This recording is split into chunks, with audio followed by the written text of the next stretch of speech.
नमस्कार दोस्तों, the Chronicle post में आपका स्वागत है। दोस्तों, जैसे जैसे तेजस मार्क टू की नई इमेजेस सामने आ रही हैं, एक सवाल तेजी से उठ रहा है कि जब हम एक ऐसा फाइटर जेट बनाने वाले हैं कि जिसमें एमका जैसे फिफ्थ जनरेशन फाइटर जेट की टेक्नोलॉजीज को इंटीग्रेट किया जाने वाला है, तो फिर उसका एयर इनटेक डिजाइन इतना कन्वेंशनल क्यों है। और ये सवाल इसलिए उठ रहा है क्योंकि तेजस मार्क टू में एक स्प्लिटर प्लेट वाला ट्रेडिशनल इनटेक सेटअप दिखता है, जबकि हम जानते हैं कि आज के modern stealth fighter jets divertless supersonic inlet यानी डीएसआई सिस्टम का यूज करते हैं, जो हमें एमका में भी देखने को मिलेगा। तो क्या मार्क टू में ये एक टेक्निकल कॉम्प्रोमाइज किया गया है या फिर ये कोई कैलकुलेटेड डिसीजन है? तो इस सवाल का जवाब हाल ही में एडीए के एक फॉर्मर साइंटिस्ट ने मीडिया को दिया और उन्होंने बताया कि ये सिर्फ एक डिजाइन चॉइस नहीं थी बल्कि स्ट्रेटेजिक प्रायोरिटी थी। और साथ ही ये भी कहा कि intake design air flow stability, engine compatibility और टाइमलाइन से जुड़ा हुआ इशू है, क्योंकि दोस्तों एयर इनटेक का मेन काम होता है इंजन को स्टेबल और क्लीन एयर फ्लो देना।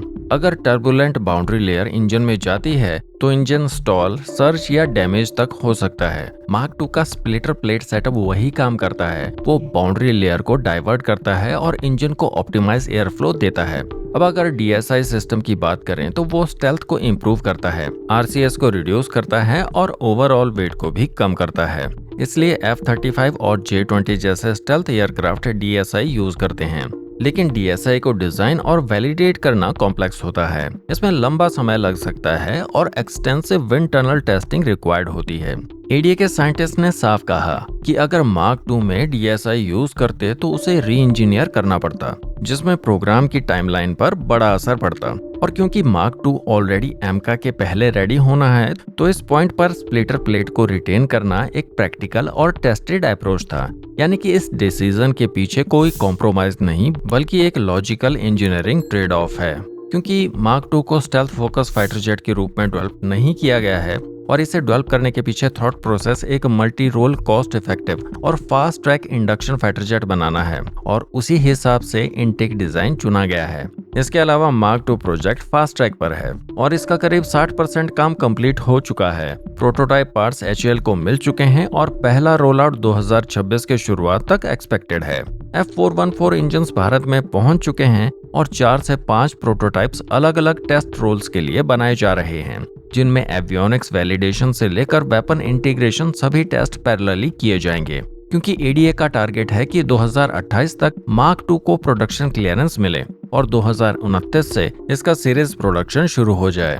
फेज 1 में 120 एयरक्राफ्ट का ऑर्डर एक्सपेक्टेड है, जिसे तेजस मार्क टू ए कहा जा रहा है। और फेज 2 में एक नया वेरिएंट मार्क टू भी डेवलप होगा, जिसमें इंडिजीनियस 110 से 120 किलो न्यूटन का इंजन यूज होगा। यानी मार्क टू न सिर्फ एलसीए प्रोग्राम का एवोल्यूशन है बल्कि भारत के फाइटर जेट इंजन डेवलपमेंट के रोड मैप से भी जुड़ा हुआ है। Strategically mark two long term में इंडियन एयरफोर्स के लिए एक क्रिटिकल रोल निभाने वाला है। मार्क टू एक ऐसा एयरक्राफ्ट होगा जो एमका के आने से पहले आईएएफ के गैप को ब्रिज करेगा और फॉरेन प्लेटफॉर्म्स पर इंडिपेंडेंस कम करेगा।